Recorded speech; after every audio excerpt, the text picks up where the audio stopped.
ఇరాన్పై ప్రారంభించిన operation epic ఫ్యూరీకి America విపరీతంగా ఖర్చు చేస్తోంది. ఇరాన్ నాయకత్వం మార్పు, అణు కార్యకలాపాలు, బాలిస్టిక్ క్షిపణి సామర్థ్యాలు నాశనం చేయడమే లక్ష్యంగా యుద్ధం ప్రారంభించిన తొలి 24 గంటల్లోనే అమెరికా సుమారు $779 మిలియన్ ఖర్చు చేసిందని తెలుస్తోంది.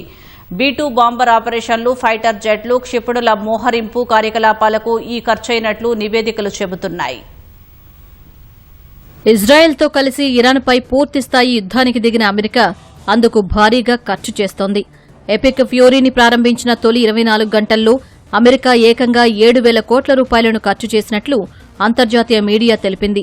ఇప్పటివరకు ఇరాన్లో దాదాపు 2,000 టార్గెట్లను అమెరికా, ఇజ్రాయెల్ సంయుక్తంగా ఛేదించాయి. తొలి 48 గంటల్లో 1,250 లక్ష్యాలను ధ్వంసం చేశామని యుఎస్ సెంట్రల్ కమాండ్ తెలిపింది.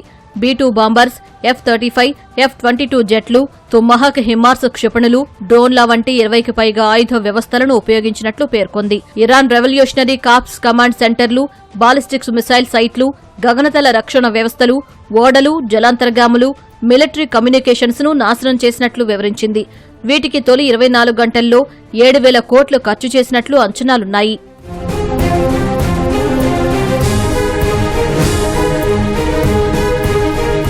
ఇరాన్పై యుద్ధానికి అమెరికా నెల రోజులకు ముందే సిద్దమైంది. కరేబియన్లోని యుఎస్ఎస్ గెరాల్డ్ ఫోర్డ్, దక్షిణ చైనా సముద్రంలోని యుఎస్ఎస్ అబ్రహాం లింకన్ వంటి భారీ యుద్ధ విమాన వాహక నౌకలు, డెస్ట్రాయర్లు, 100కు పైగా రీఫ్లూయింగ్ ఎయిర్ క్రాఫ్ట్స్, బాంబర్లను మిడిలీస్టుకు తరలించింది.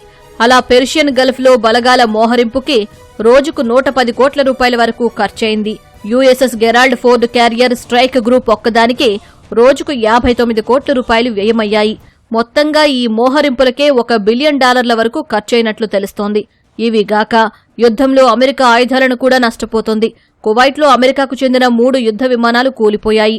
అటు గల్ఫ్ మిత్రదేశాల్లో ఇరాన్ దాడుల్లో అనేక సైనిక స్థావరాలు, వాటిలోని రాడార్ స్టేషన్లు, ఇతర సైనిక సామగ్రి దెబ్బతిన్నాయి.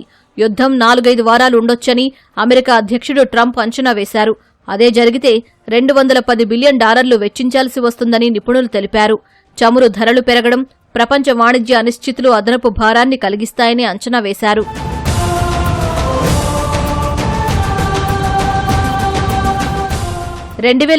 అక్టోబర్ 7న జరిగిన హమాస్ దాడి తర్వాత నుంచి ఇజ్రాయెల్కు అమెరికా $21.7 బిలియన్ విలువైన సైనిక సాయాన్ని అందించినట్లు బ్రౌన్ యూనివర్సిటీ అధ్యయనం వెల్లడించింది.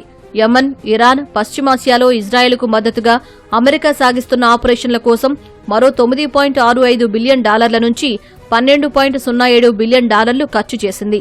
అంటే 2 ఏళ్లలో పశ్చిమాసియాలోని ఉద్రిక్తతల వల్ల అమెరికాకు 3 లక్షల కోట్లకు పైనే ఖర్చయినట్లు తెలిసింది. ఇదంతా అమెరికాకు పెద్ద నష్టమేం కాదు.